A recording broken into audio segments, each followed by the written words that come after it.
La tech entre les lignes.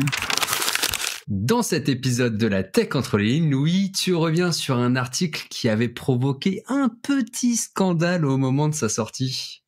Et un scandale bien mérité. Je parle de l'article d'Adam Kramer, Jamie Guillory et Jeffrey Hancock, tous les trois employés de Facebook, et qui s'appelle « Preuve expérimentale d'une contagion émotionnelle à grande échelle via les réseaux sociaux », publié en 2014 dans Proceedings of the National Academy of Sciences, un journal de référence. C'est un peu tordu. De quoi on parle dans ce papier ? Eh bien, de contagion émotionnelle, de propagation des émotions. On sait depuis longtemps que nous sommes toutes et tous touchés par les émotions des personnes avec qui nous interagissons. Et les auteurs essaient de savoir si ça peut également être le cas via les réseaux sociaux et pas juste en face-to-face. Et comme ils bossent chez Facebook, tu te doutes bien, ils ont les données pour tester leur théorie.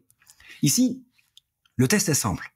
Est-ce que les personnes qui voient dans leur newsfeed Facebook moins de posts positifs publient ensuite moins de posts positifs, indiquant donc potentiellement un état moins joyeux?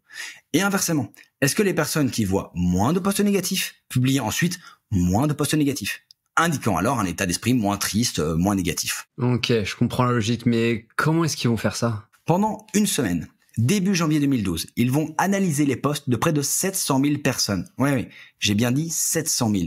C'est-à-dire, à l'époque, toutes les personnes qui utilisent Facebook en anglais. Et ça en fait du monde.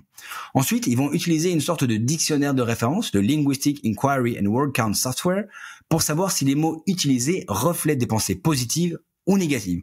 On nage ainsi en plein cauchemar avec de guerriers, mais soit. Ok, on va aborder la question qui fâche. Pourquoi est-ce que cet article il a fait scandale ? Parce que les utilisateurs n'ont pas été mis au courant que leur newsfeed allait être manipulé dans le but d'une expérimentation scientifique sur leurs émotions. Aujourd'hui, on n'est plus surpris de rien avec Facebook. Mais à l'époque, ça avait écœuré un paquet de monde. Juste pour resituer un peu l'ampleur de la dinguerie, 155 000 personnes ont vu moins de posts positifs que ce qu'elles, entre guillemets, auraient dû. Et 155 000 personnes ont vu moins de posts négatifs, la différence avec les 700 000 formant donc le groupe de contrôle. Bref, c'est déjà un souci éthique gigantesque pour le second groupe, mais pour le premier, c'est absolument catastrophique. Il y a des gens qu'on a rendus potentiellement plus malheureux juste pour savoir si oui ou non ça allait marcher.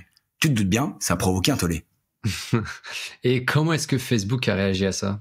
Un peu comme d'habitude en fait. L'auteur principal a dit qu'il était désolé, que finalement l'impact réel sur les personnes dans l'expérience était le seuil minimal pour qu'il puisse être statistiquement détecté, que ça avait duré qu'une semaine, blablabla, blablabla. Bref, puisque leur intuition s'est révélée exacte et que les émotions négatives se propagent quelles que soient les ondes, je voudrais pas vous flinguer votre journée. Sachez que vous êtes fabuleux ou fabuleuse, tout simplement parce que vous écoutez Trench Tech et que je vous souhaite à toutes et tous une très très belle journée. French Tech, esprit critique pour Tech Éthique.